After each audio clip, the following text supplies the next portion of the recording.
Have you ever met the connector? Well, he ponders, he helps, he creates, he writes, he speaks. He basically connects people and brings them together. I speak about Paul Solano of PS and All Marketing Group. At psandallmarketinggroup.com, you will receive an assembled group of Paul's contacts and connections that cross into many sectors of life. Please contact Paul Solano at 617-240-4130 or psandallmarketinggroup@gmail.com if you are in the market for a wide array of services. Again, please contact The Connector, Paul Solano at 617-240-4130 or psandallmarketinggroup@gmail.com with any questions. And now, here's Paul Solano, the host of Paul Ponders. Welcome to Hashtag Paul Ponders. I've really enjoyed bringing you fun, informed, intriguing, and modern podcasts. Many thanks to Hashtag PodPro Entertainment. Today's collaborating sponsor, Scott Albertson of Hashtag Project142.org, Riverworks Credit Union, NMLS number 410564, and Remax Renaissance Realty of Reading. Thanks for listening, rating, reviewing, and subscribing. Let Hashtag Paul Ponders begin. Greetings, everyone. Hope everyone is doing well today. Well, this is a very special episode for me. I know I often say that, but this truly is a very special episode. I'm very honored and privileged to have my long-lost cousin, Bruce Bennett, on this podcast. Bruce, welcome. Hello. Welcome. It's so strange to hear long-lost cousin, but it's so true. It is indeed, and that's a podcast for another day. But for those of you who do not know, Bruce Bennett is a musician from Boston, Mass., and he's a songwriter, he's a producer, he's a guitarist, he's a bassist, he's a music business entrepreneur, and he has worked with thousands of musicians and bands throughout New England doing recording, producing, mastering, live sound, and disc duplication. So, Bruce, I welcome you again. Great to have you Thank on, you. Paul Ponders. It's great to have you on. And why don't we talk about your most recent experience? You are the lead of the Shot of Poison, a cover band for the band Poison, and you just returned from Sturgis. So tell us about that experience. So lifelong always wanted to be a musician, play in front of live crowds. Here I am, just turned 60, and I'm playing very actively in a national touring tribute to the band Poison. The band, the name of the band is Shot of Poison, and it came together in 2017. And a bunch of friends got together and said, "Hey, let's do something that no one else is doing." And we did it. We all agreed to do it right, treat it like a business, work hard, do a good job at it, and the hard work paid off very quickly. Some great accolades in the form of getting some great shows, large shows like, oh my God, NASCAR races, very large cinemas, theaters, I should say, festivals like Rocklahoma, Monsters on the Mountain. But one of the big things that happened for Shot of Poison was we were discovered by Susie Fox from Fox Productions in Hollywood, who was working with Jimmy Fallon to find a couple hundred of America's top tributes. And out of their searching, we got down to one of the top 20, and we were on this TV show called Class of the Cover Bands. And ever since we were on that TV show, which was Jimmy Fallon's, I guess his push to try to go up against The Voice and American Idol and shows like that. Typical show. With this show is a band goes against another band, and it's more like reality TV. You learn about the band, you see the bands play, and they play against each other, and then there'd be a grand winner at the end. But being on that series, show 7, was phenomenal because success by association. A lot of people involved, a lot of people recognize us. You now see us being promoted on Good Day America or Good Morning America. You see us on news, you see us on commercials worldwide.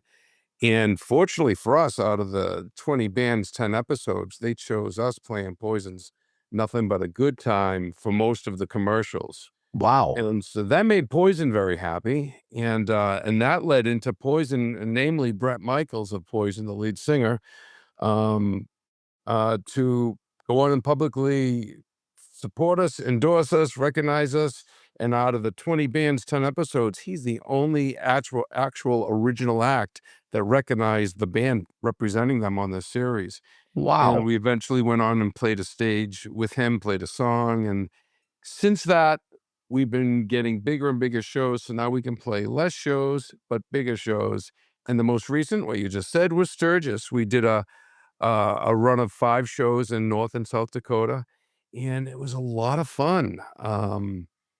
Yeah, tiring, 5 nights, 90-minute sets in a row. Wow. And 4 of the shows we headlined. One of the shows we opened for the 80s famous guy Don Dokken, and that was great. And yeah, very blessed to do what we do at our age, and at a level where you can have fun, make money, and travel and see the world. How cool is that? It really is. Super cool. So when did you start your love of? Where did you find your love of music? Oh, that goes back to when I was 5 or 6 years old, listening to Monkees records with my sister. Hmm. Oh wow. And, just hear a song and wanted to emulate that song, play that song. And you'd see the TV shows, you see the Beatles on the movies, or you'd see them on TV, or you'd see the Monkees, and right down to even the cartoon, the Archies. You want to perform and get, just get that love, that ego boost of, hey, look at me, I'm playing this song and everybody loves me. But beyond the wanting for recognition and that feeling and that ego boost and that dopamine hit, me, it was just I loved music so much. I wanted to play and recreate what I heard, and started doing it. And my main instrument of choice was guitar. And then hear a song, learned how to play. Can I read charts in a little bit? Sure, I can, but I'm primarily all trained by ear, and it's learning how to play something that you hear, and you kind of find what you can play, what you can't play easily. Not difficult, but I'm a lefty. A lot of people don't know this about me. I only do one thing righty, and that's play guitar. And so I was probably maybe a little slow out of the chute learning and getting more comfortable, but eventually it all came together, and I played. And playing guitar and learning songs eventually led to writing songs and taking them, formatting your own chords and coming up with lyrics. And then that eventually led to, oh, I'm playing songs, I'm writing songs. Next step, record songs. Okay, after going to a recording studio a couple times when I was younger, I can build one of these things. And so I built a recording studio. And then eventually that recording studio led to a duplication business. Hmm. It kind of just kept exponentially growing, the snowball, Right. into cool stories and cool things. Right. But everything I've always done has always been to support my love of music and keep me active in and on a music scene, locally and now nationally. That is absolutely fabulous. So I've been to concerts in past years. For 18 years, I was a food and beverage manager for the Blue Hills Bank Pavilion, whatever the pavilion name was at the time, working with a concessions group. And I would always see towards the back an area where people would be taking orders to have that concert recorded and to pick up the order at the end of the show. And little did I know that it was you who was responsible for creating this Yeah. concept. How Yeah, that sounds cool. to me like, yeah, that must have been Instant Live Concerts, Yes. which was on paper and in discussion since 1999 with early SFX Entertainment / Clear Channel, which eventually became Live Nation. And we started that whole program beta testing it at the Paradise, a nightclub in Boston, Massachusetts. I want to say, I think the first band we ever did experimented on was Letters to Cleo. But what Instant Live Concerts is basically you have a sound man that kind of tags his equipment next to the main house board, whether it's multi-channel or just simple stereo with some live mics, but you're making a live recording of that show and creating instantly a master that can then be duplicated onto discs waiting to be copied, pre-printed, packaging ready to go. And the fan experience is, hey, did you like tonight's show? buy the concert. What? Yeah, tonight's show that you just watched. 6 minutes after the last chord and they said goodnight was hit, you can buy a CD at the front door. And it worked. I signed off my right to patent for that to Clear Channel simply because I didn't think it was patentable, because let's call it how it is. Churches have been doing it for years. They would record sermons. Mm-hmm. So people and grandma who may have been homesick, missed church, they would record the sermon, make quick cassette copies, run it home, and then Nana, whoever was sick, got to listen to the sermon for the day or the week. So I was responsible for all of the discs, all the packaging. At the very, very beginning, um, being there, making sure all the shows got recorded properly on the right equipment. And then that went quick. That went from, oh my God, from one venue to another venue, from one band to another band, and next thing you know, the Allman Brothers are doing it. Um, Daryl Hall and John Oates are doing it. The Black Crowes, Phil Lesh, Grateful Dead, Kiss, Peter Frampton. Can you pick up some of those names I'm dropping? Oh, sure. Godsmack. Yep. Yeah. I'm not sure if Godsmack ever actually did the live recording, but I will tell you this: I stopped counting at about 720 national acts, Wow. and I actually still have all the masters. And I got a great CD collection. And there were some shows that I'm like, when did we do Bon Jovi? Oh, we recorded it, but we didn't dupe it. I'm like, well, it was so big, and I had so many employees. I didn't even know what it got to a point 5, 6 years later. Well, I just didn't even know what bands we were doing. I had 35 employees, and we could be doing anywhere from 80 to 90 orders a day. And a lot of the bands like Kiss or the Allman Brothers or Super Suckers or the Decemberists, or just keep going on and on. We'd always have a base number that we would pre-print, pre-package, and have ready to dupe at a show and sell at a show. And whatever may or may not have sold at a show would then go into some form of distribution. And at that point, there was a thing called Sony Red. It was a famous distribution channel. And even though this was CDR technology, they were still allowing it on in their format.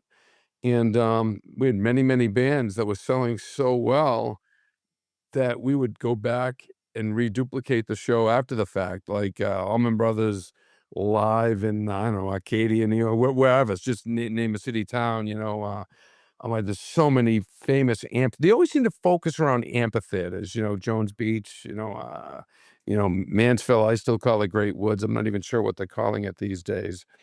And I guess I'm finding out that we also did it at what I call harbor-like tents, Right. Exactly. which is, forget how you referred to it, but I don't even know The what they're calling pavilion. it. The pavilion. Pavilion, Now it's the correct, Leader yeah. Bank Pavilion. Leader Bank Pavilion, right. It's just a beautiful theater, just a beautiful venue on the waterfront. It really is. And I believe in the past, we talked about Charlie Daniels, the CDB, the band. We did that tour, yeah. Yeah. A fascinating tour. I've always been a big Charlie Daniels band fan. Yeah, occasionally we get back one signed or whatever. I might actually even have a signed Charlie Daniels disc there. But I'll tell you, I'll never forget one time we did Peter Frampton, and he did a 6-show run, and his first show, the crowd was phenomenal. But by the third show, the band was playing perfectly. And he's like, can you guys help by taking the crowd from this show and put it on this one? Well, no, this is a live CD. I guess we can on the post run, but not on the live run. Right. But one of my favorite experiences was they decided to do a multi-track recording live of the band Kiss, which is one of my favorite bands growing up. Certainly heavily influenced me on songwriting and guitar playing. And so I'm like, you know what? I'm flying down to these 3 shows in Texas, because it was going to start in San Antonio, then go up to Dallas, and then come back down to Houston, which is, as you know, it's a big state. So you can say 3 shows, 3 days in a row. This was 2004. It was a band ZO2, then Poison, incidentally, and then Kiss. And it was only recording the band Kiss. And I'm like, you know what? This is huge, because by the 3rd show, it's going to be in Houston, which I believe was a pretty major hub for headquarters for Live Nation at the time. So we wanted it to go pretty flawless because this was going to open the door in '04 to many other national acts. So I flew down and I somehow ended up behind the mixing board helping them produce it because even though the kid was very good with the 40-channel digital Sony mixing board, he didn't know who did what in Kiss and when solos were. And I'm like, step aside, I got this. And I'll never forget, you'll love this. I was driving from San Antonio up to Dallas just with this big grin on my face going, I just mixed Kiss last night. It's kind of like, it's Kiss Alive, 1 Alive, 2 Alive, 3. Oh my God. And the album I listened to thousands of times. I just mixed live one of my favorite bands. And as I'm talking, my sister Doreen, I'm driving down some main route in Texas. I'm like, it's like I'm in my own little world. It's crazy. Look at me. And I swear to God, the sign says Bruceville. There's a city in Texas called Bruceville as I'm I love driving it. by.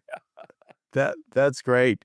Now tell me about your great musical accomplishment with the soundtrack for the NASCAR.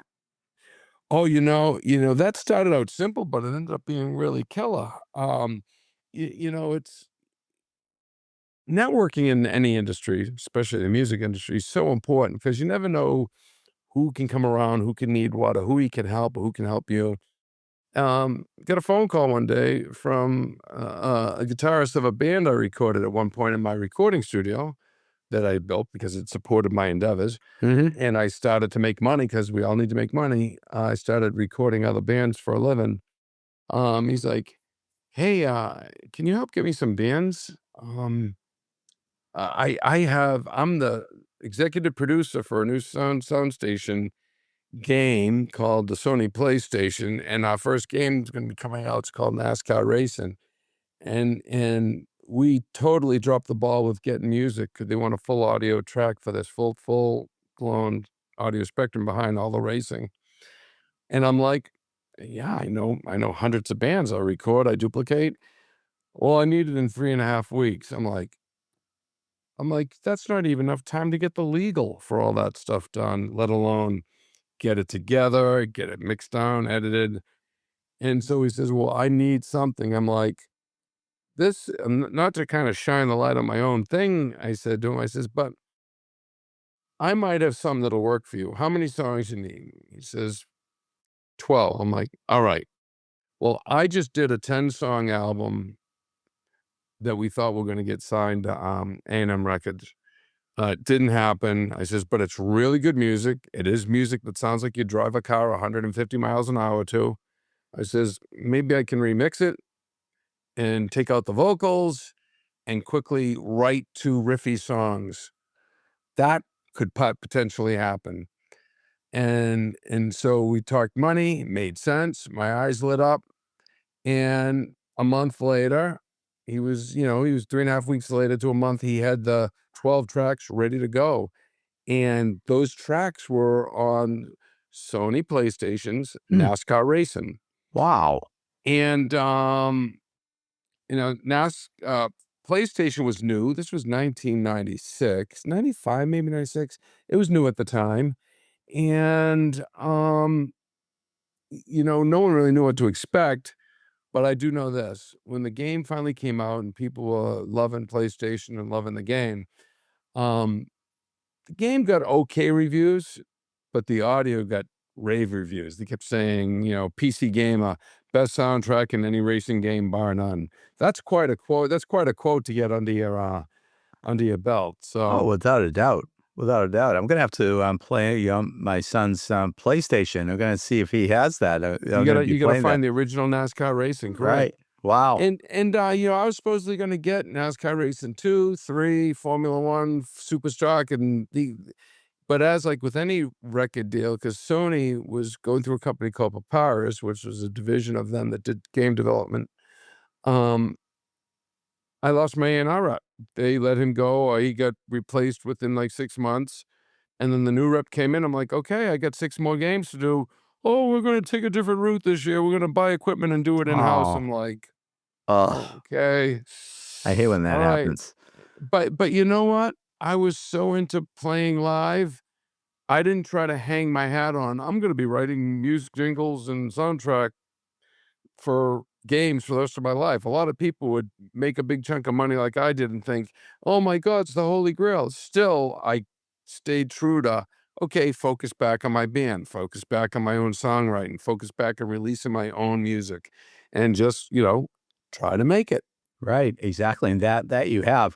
And one thing that I have been most impressed with is that you actually found the time to write a book called Spirits in the Radio. So if you want to tell us about that. Oh yeah, Spirits on the Radio is kind of cool. Everybody says these things like, "Oh man, that's a sign. That's so cool. Oh man, that's coincidence. Well, that's freaky. Or I saw a robin today." Everybody kind of has their version of what they consider signs. Well, I lost my parents young, and occasionally I would get what people refer to as a sign, and I'd be like, that's so strange. That sign happened this way, and my sign always seemed to happen via music. Hmm. And the short and sweet of it is this. Say me and you were talking right now, and because we're cousins. Hey, I remember your mom, Auntie Ann, loved that song, "Yellow Rose of Texas." Oh man, yeah, she used to play that all the time. Blah blah. Okay, that's it. We stopped talking. We finished this interview. You sometime within the next day, you hear that song on the radio. You haven't heard that song in years, but you're like, look, so you stop, you look at the radio, like, what are the odds of that song coming on right after we just talked?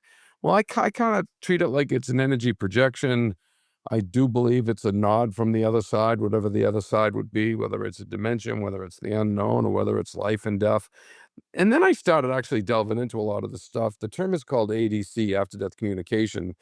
And uh, I won't not believe in anything, if that makes sense. I hope I just said that right. I'm not going to sit and say I'll believe everything, but I have no reason to doubt things. Like if someone says, "Oh, I saw a ghost," oh, I believe them. If someone says this happened, I have no reason not to believe them. I decide with my own experience what I do not believe, or what I think will or will not affect my life, or what I want to put any time or effort into.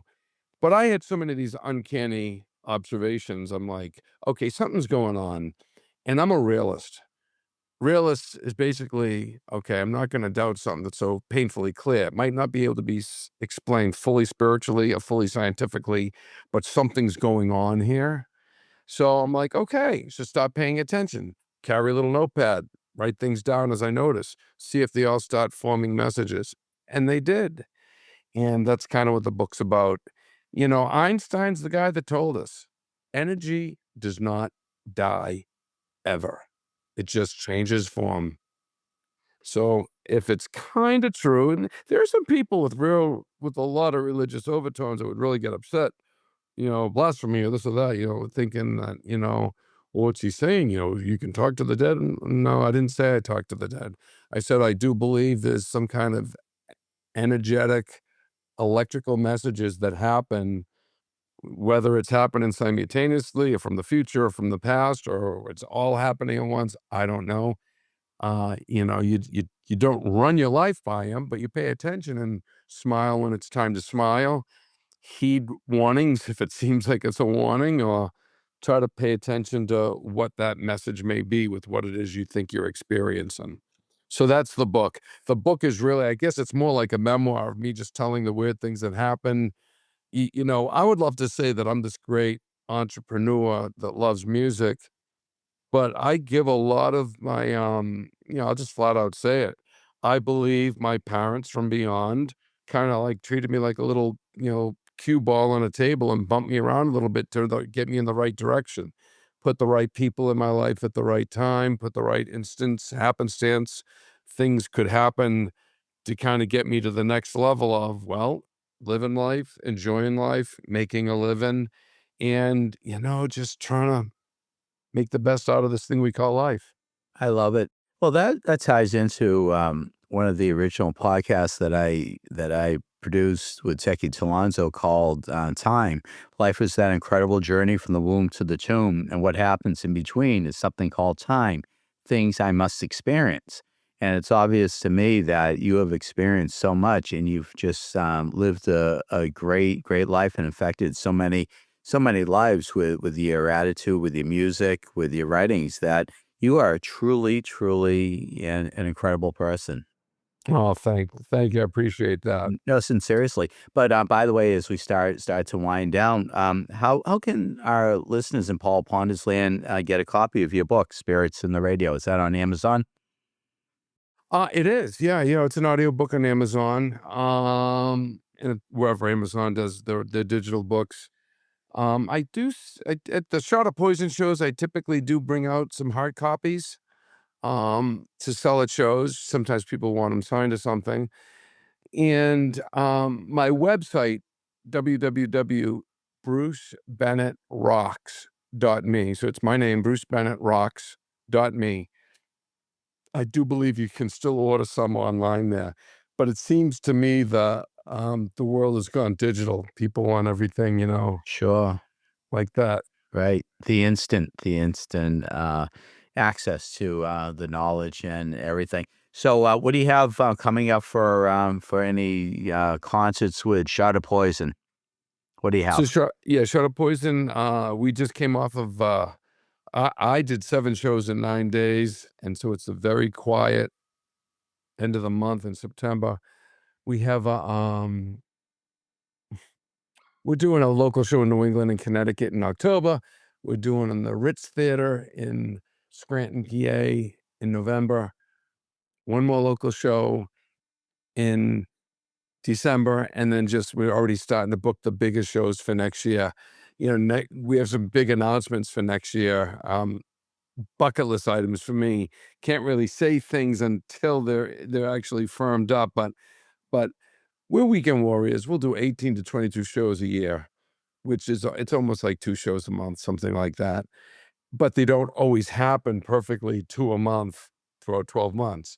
Like, we had 7 shows in August and none in September, 1 in October. So the phone does ring, and we're at a position, fortunately, where if the show makes sense, whether it's last minute or a month away, we'll do it. If not, we'll try to only stick and play with the shows that make sense.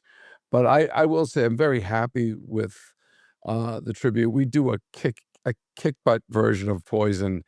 We just celebrate the music of Poison. And that 80s rock, man, I grew up on it. A lot of us at our age grew up on it. Mm-hmm. And it's so fun to play it and still experience it. And keep in mind, Poison is still together. By the way, next year, 2026, is their 40th. Can you believe it? 40th anniversary.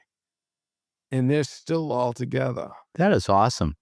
And, they sold 55 million records, 10 hits, 1 mega number 1 hit song. Every Rose Has Its Thorn. So it always makes for a fun show when we play it. Wow, that is awesome. Well, Bruce Bennett, I want to thank you for being on Paul Ponders, and I want to invite you on to the Paul Ponders on WATD 95.9 show when you're ready to make that special announcement towards the end of the year for what's happening in 2026. How does that sound? Oh, that'd be great. That'd be great. That's awesome. A lot of people are going to want to travel to Florida to see this. I'll give you a hint. Okay, there's a little tease there. I'll give you a hint. Bruce Bennett, cousin Bruce Bennett, I want to thank you for being on, and you have a great rest of the day. And again, how do our your website again? Yeah, www.brucebennettrocks.me, and then they can always reach me out at shotofpoison.com, www.shotofpoison.com. Wonderful. Bruce, thank you. Pleasure. #indeed. I trust that you have enjoyed #Paul Ponders. Again, my name is Paul Solano of PS&All Marketing Group, and I may be reached via email at paul@paulponders.com to do some more pondering. Many thanks to my longtime collaborative friend and associate, Alonzo Amos of Pod Pro Entertainment, in bringing you our fun, exciting, informative podcasts. You rock, Techie Alonzo. With PS&All Marketing Group, I created a side gig to connect you and get things done. Please do not hesitate to reach out to me at paul@paulponders.com with any questions. Subscribe to our YouTube channel @Paul Ponders. Follow us on Twitter @PaulPondersPod. Follow us on Instagram at Paul Ponders Podcast. Thank you again for listening to hashtag Paul Ponders, available on Apple Podcasts, Spotify, our website, paulponders.com, or wherever you stream your podcasts. Subscribe, stream, rate, and review our shows. Your ratings and reviews help our show reach new audiences. Produced by PodPro Entertainment. Hashtag Paul Ponders lives within a network of podcasts located at podproentertainment.com. Hashtag the new radio. Until we meet again, my friend, stay well. Hashtag indeed.